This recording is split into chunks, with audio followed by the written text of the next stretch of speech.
let's turn that your business idea into a business plan in just 9 steps.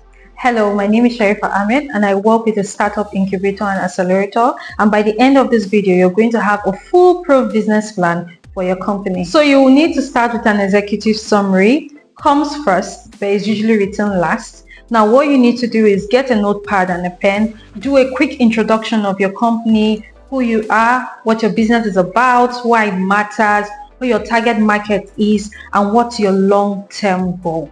The next section is a description of your company, how it's registered, the legalities around it, your business model, a brief insight into your team and operations.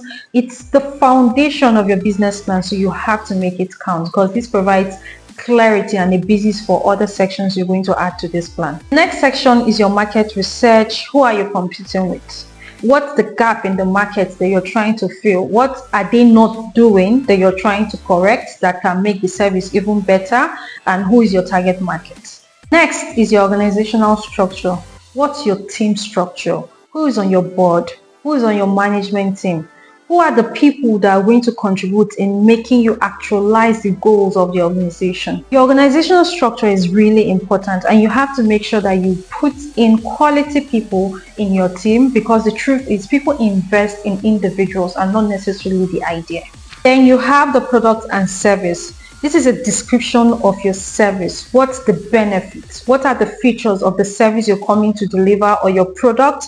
Why should people patronize you? What makes you stand out? And what's your plan for the future in terms of re-engineering the entire process and making your service better? You also have the marketing and sales section where you talk about your marketing strategy. How do you intend to attract customers? How do you convert prospects to paying customers? What's your plan? What channels do you intend to adopt to create awareness about your products and services? Then you have a section for risk and also the strategies you use to correct it. Now, what are the associated risks with going into this kind of business? We know every situation comes with its risk, but what are the top 3 or top 4 risks that are associated with being in this kind of market, being in this type of field, rendering this kind of service? And what are the mitigation strategies? What strategies have you come up with to counter these risks if they come? There's no guarantee it will happen, but you need to have a plan to correct it in case it comes up. Most times, this is usually the last section in the business plan.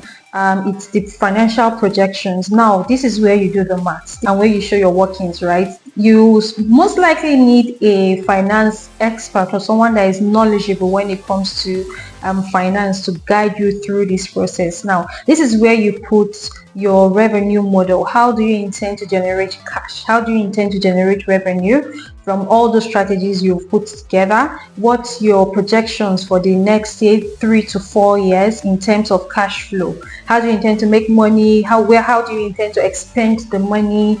Also, you're going to show what your break-even analysis is. When do you intend to stop burning cash?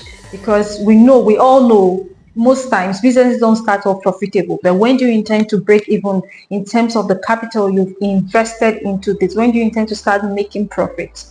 These are all projections, so it's not for certain, right? We're all working with a plan. So in reality, it might be different, but then you need to have a plan. You need to have a basis you're working from, and that's what this financial projection does for you. Now, if you're looking to use the business plan to raise funds for your company, you need to include a funding request section. Now, what this section does is you have the request for a particular amount and then do a breakdown on what this fund is going to be used for, what the potential ROI, which is the return on investment, is going to be for the potential investor when they can exit, and what is the potential exit value if they invest a particular amount. So it's usually advisable you give a range of investment values they can make or investment amounts they can make, so you're not limiting them or boxing them up, if I should say. And it's advisable you're realistic and honest. Please don't be vague.